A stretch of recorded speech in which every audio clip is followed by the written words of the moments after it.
We know that you come from a Native background. Native American background. Yes. Both my mother and father are of Native American descent. And how's that? Tell me, growing up with that in your blood and in your soul and in your environment, how's that affected your life? And well, I didn't really realize it was any different from anybody else's until I went to college, and I realized they didn't have the same respect, I suppose, or love for the nature that I was taught, and for animals, and for the spirits. My father had perfect pitch. He had an untrained, it was not a trained voice, but I was told he had one of the most beautiful tenor voices that this person had heard who taught music. And he sang to her from infancy. And I think perhaps that influenced her ear, perhaps, some way. Now, I don't know that, but at the Peabody Institute, which is, now the Johns Hopkins School of Music, when she was auditioned, when she was 5 years old, they said it was a naturally God-given gift, that hers is not a learned musical gift. A lot of musicians inherit their musical talent, but neither my husband or I really are musical, and so I think it truly is a God-given gift.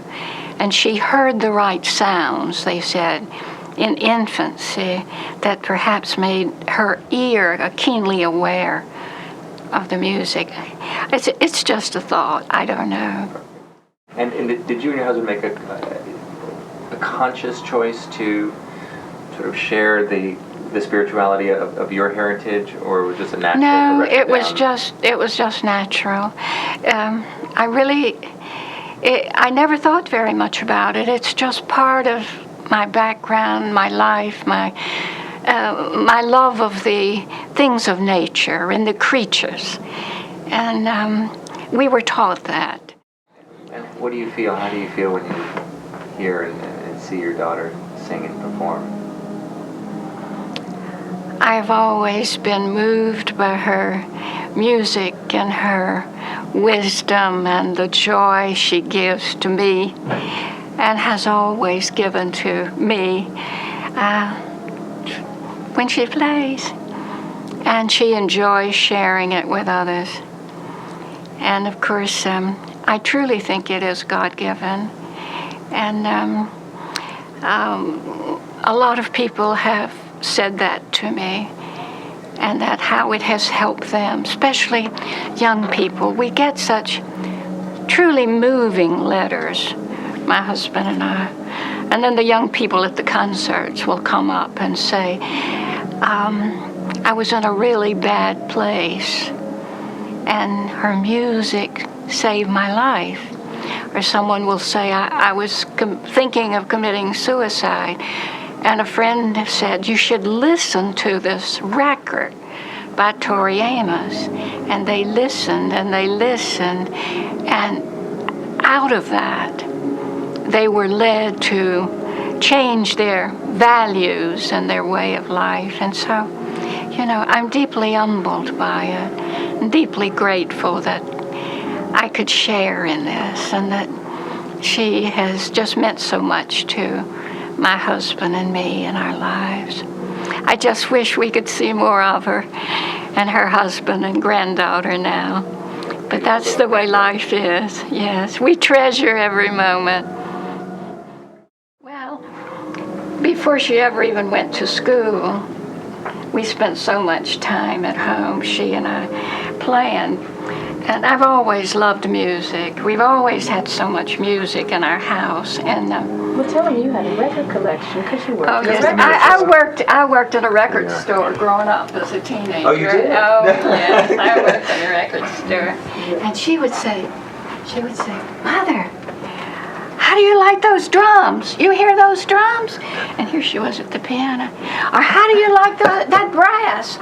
And I'd say, I don't hear any of that. And she would look at me like, well, Mother, you're the dumbest person in the world. And I said to her, I think that's one of the times then that I began to realize she has a special gift, that she's hearing music in her head that I'm not hearing at all. Well, you were obviously amazingly attentive, which a lot of parents, I don't think, would have been, because there she was in a conservatory at 5, so you paid quite a bit of attention to that.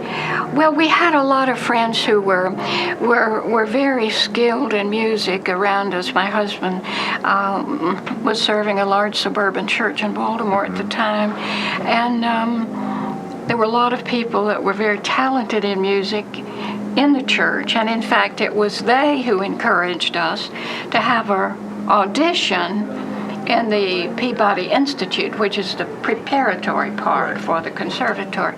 Well, we had a terrible time getting them to listen to us, and it took about 6 months before we ever got an audition, because they thought we were just pushy parents, you know.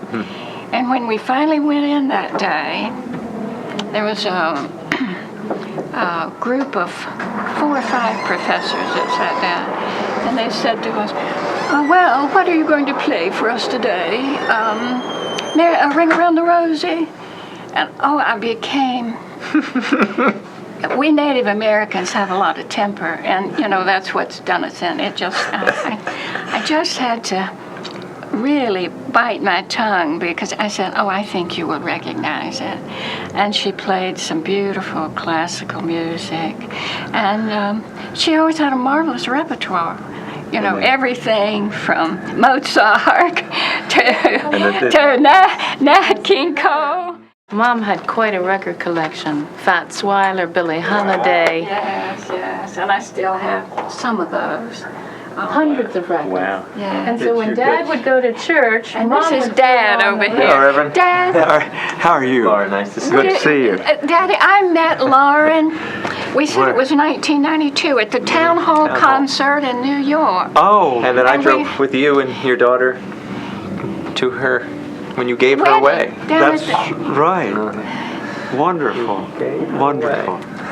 So, But, what a surprise to see you. Nice to see you. yes. So nice. I didn't Yes. know you were on this crew.